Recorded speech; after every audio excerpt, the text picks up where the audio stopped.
Joining us now is Frank Zappa, one of this country's finest musicians and composers of modern music. He is also the author of The Real Frank Zappa book, and he's a filmmaker, and he has developed a rather extensive knowledge of doing business with the Soviet Union. That being said, welcome, Frank, to FNN Focus. How you doing, Rob? How'd you get involved in doing business with the Russians? By accident. How? A friend of mine who has a guitar company called Kramer Guitarists had planned to open a guitar factory in the Soviet Union. So he called me up and was talking to me about this, and I said, "You're crazy. Why do you want to do that?" This is quite some time ago. And I tried to dissuade him from doing it, and instead he says, "Why don't you go to Russia and take a look around?" So I went with him, and this was last February, and I was amazed at what I saw over there. How many deals have you put together between Western business people and the Soviets? The only thing that I've actually completed so far is one deal with a Southern California company that wants to buy amber from the Soviet Union. But there's all kinds of other things that are in various stages of getting done. You, in essence, you're a deal maker, you're a go-between? Yes. Okay. What don't we understand about doing business with them? What do we understand about it? What do we don't understand? I mean, they're new at this. What should we be aware of? What should we understand before trying to do business with the Soviets? Well, first of all, you have to realize that the laws governing contracts are rather flexible, and they have been changing constantly. Many changes since the first time that I went there. Also, if you go over there, and let's say you know somebody in the Soviet Union, you make a trip, and you start meeting people and get ready to do some kind of a contract. The Russians are so unaware of Western business practices, the only word they know is joint venture. But you should be advised that there are at least 5 different kinds of contracts that you can be involved in with a Russian cooperative. Such as? Well, you can do a licensing deal, for one thing. You are forced to do a joint venture if you are bringing money into the country, technology into the country, or some machinery into the country. Okay, there was a... Yes? Go ahead, Frank. No, I'll let you go ahead. You go ahead. Yeah, okay. There was a report out tonight that the Soviets are speeding up all proposed joint ventures between the West and Soviet entrepreneurs because they frankly need the money. They need the hard currency, and they need it fast. Well, I think this is terrific. I hope that they speed it up even further than they think they're speeding it up. Right now, if you were optimistic, if you were involved in a joint venture dealing in the Soviet Union, it's going to take 6 months, maybe a year, by the time you've gone through all the different steps and ironed out all the wrinkles in your relationship with them. Speeding it up, what could that mean? Bringing it down to 3 months? I have no idea. I hope have no idea. I do know one thing, that this year alone that they've had almost 900 joint ventures, and in the previous 2 years they had less than 200, so they are obviously in the mood to do a lot of joint ventures. Yeah, well, the thing that I like to point out to people is, remember when Gorbachev went to West Germany and was, meeting with the German businessmen? He gave them a little speech and he said, "Come on in, let's do business, bring us big deals, we'll make sure you get your money out." You remember that little speech? Yep. He made it to the Germans, he didn't make it to us. Now, why? Well, partly because I think Americans have been reluctant to really jump in there and do stuff. And it would be a big boost to deals between U.S. businessmen and Soviet businessmen if Gorbachev would make some version of that speech or say something like that to George Bush when they have their little summit. That key part, "We'll make sure you get your money out." That's the one that everybody wants to hear. Okay, speaking of money, as you know, the ruble is not convertible. How do you make money from them? Well, let me say something about the ruble, just in theory, okay? Okay. People say the ruble is worthless. You know what? The ruble is worth exactly what the dollar is. Neither currency is based on gold. They're both pieces of paper dealing in imaginary value. Now, if we could conceptually understand this, it would be a little bit easier for U.S. businessmen to take the plunge and go in there. One day there will be a ruble which is tradable, if not in the United States, certainly in the EEC.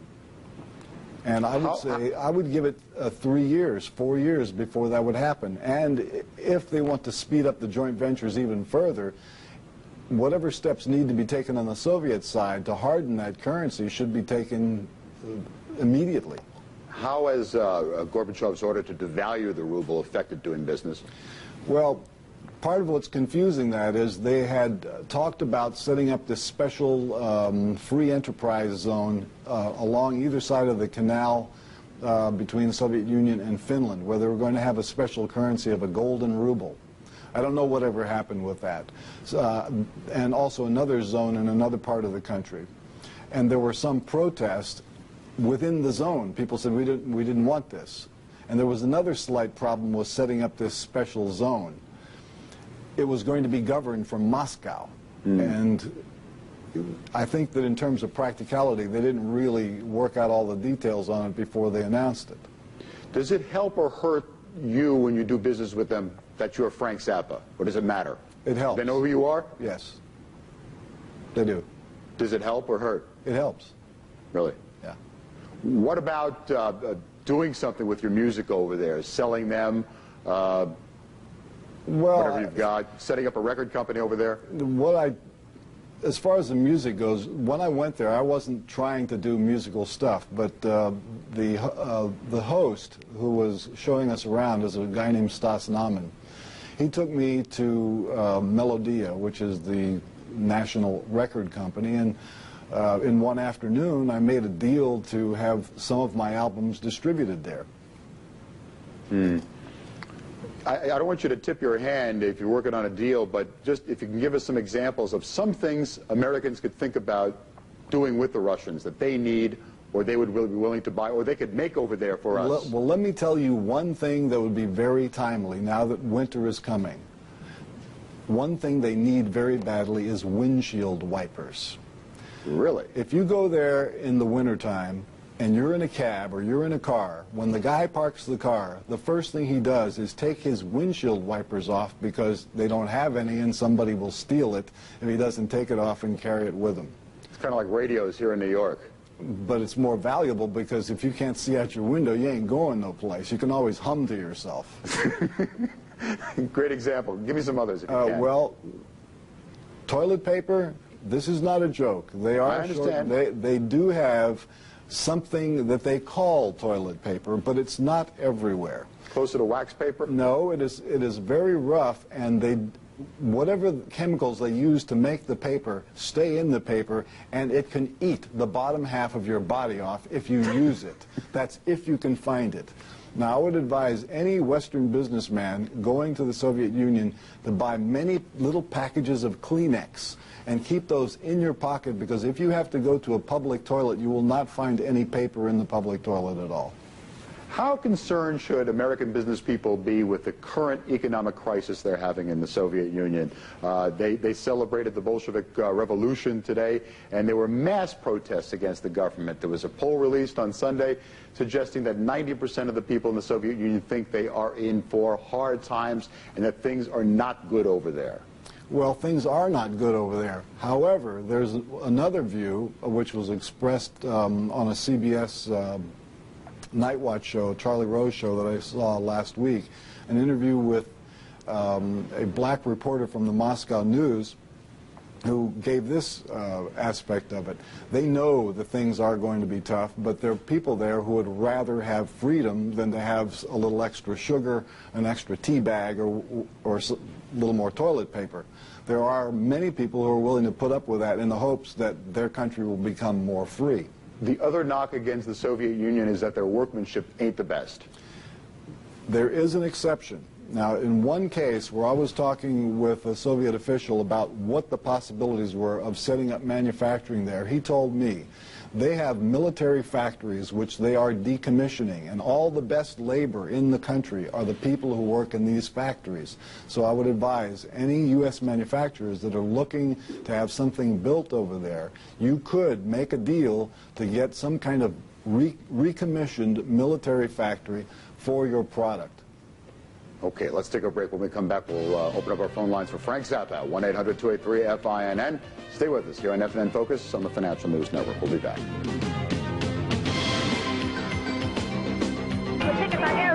And we're taking your calls at 1-800-283-FINN. Let's talk to Norman from Endicott, New York. Hi, Norman.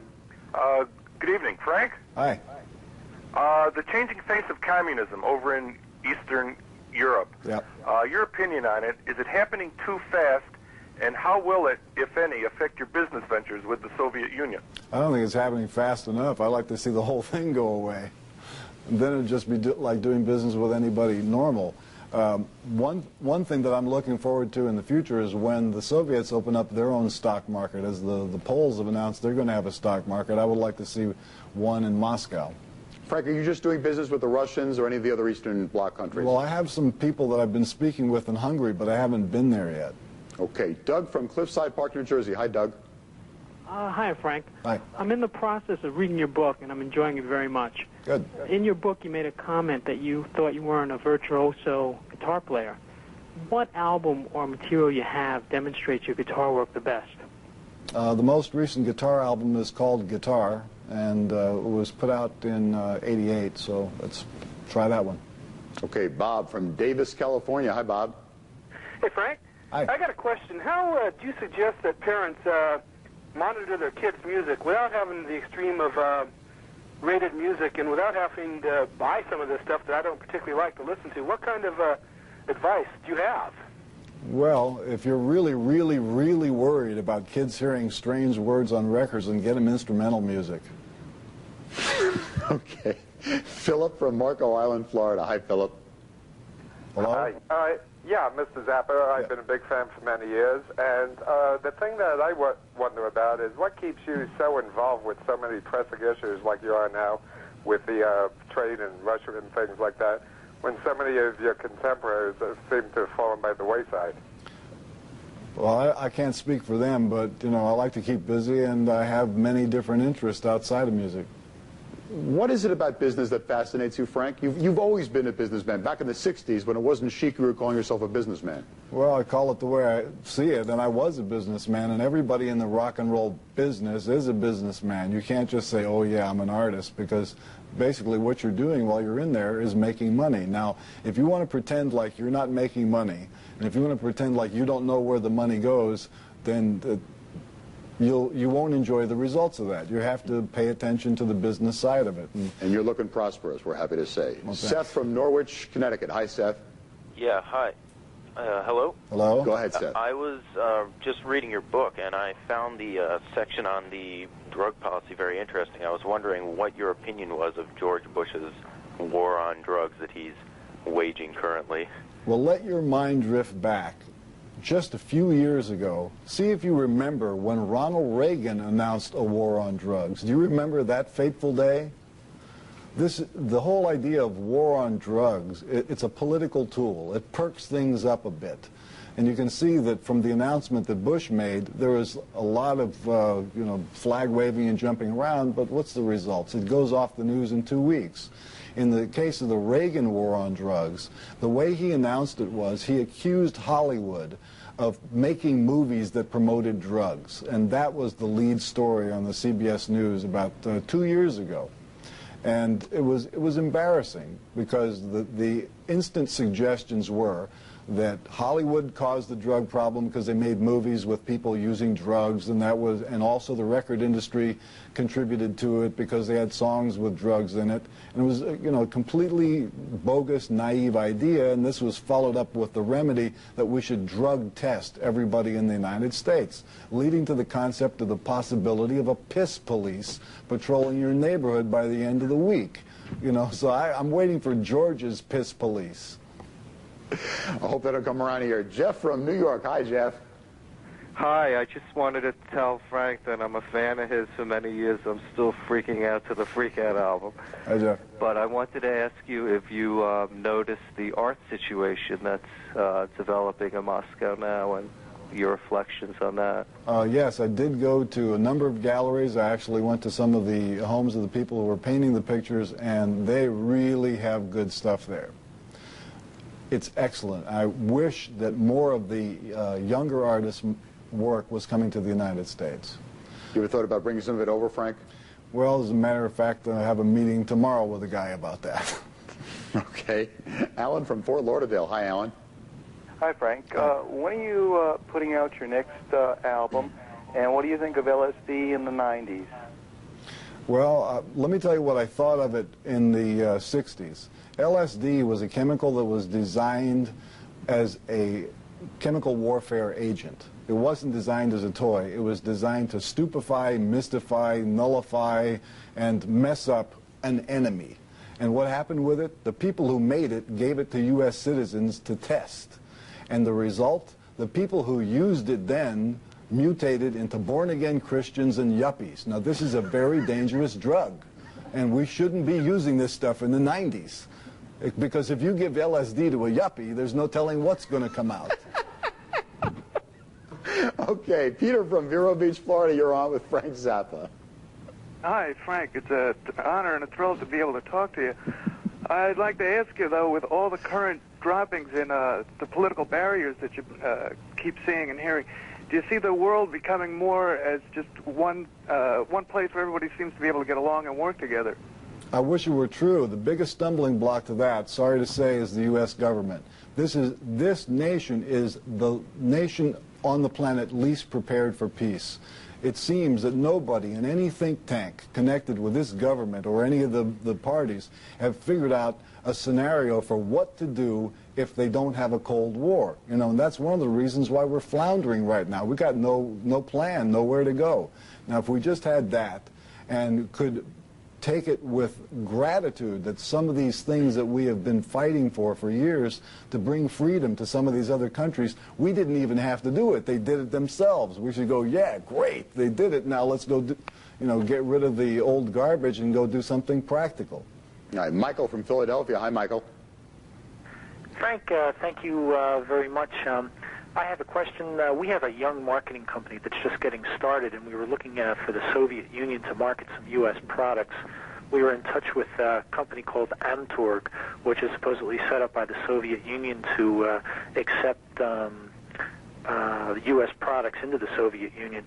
We are trying to market modular housing, which is prefabricated housing here in the U.S., over to the Soviet Union. Do you have any suggestions for breaking into the Soviet market with that type of product? Let me understand what you're trying to do. You have housing which is manufactured here, you want to ship it in? That's correct. Have you ever considered the possibility of using their lumber and teaching them how to build the modular housing there so that you could, if you did that and took advantage of the lower labor costs there, and of course they do have a few forests to build this stuff out of, and you show them how to do this process, then you may be able to export from the Soviet Union to other parts of Europe, thereby getting hard currency back for your stuff. If you're shipping it in, they're going to pay you in rubles, and then you're going to have to convert the rubles into some other commodity and then ship that back out and then convert it when it comes out into cash that you can spend. You see the problem? Okay, Dean from Ocala, Florida. Hi, Dean. You're on with Frank Zappa. Yeah, good evening, Frank. Hi, Dean. I want to thank you first off for many years of entertainment and enjoyment. What I'd like to ask you is I would like your opinion on what we have done to our environment and what can we do to reverse it. Well, we've messed it up real good. You know, it seems to be one of the few things that Americans have proved to be excellent at.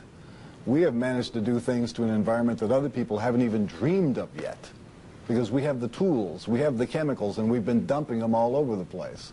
Now, if we don't do something soon about the water and about the air, you won't have to worry about giving LSD to yuppies in the 90s. There won't be any by the year 2000. We have to spend the money and fix this stuff now, otherwise it's going to affect everybody. It's not a matter of business, it's a matter of life and death. I really think it's getting to a critical situation now.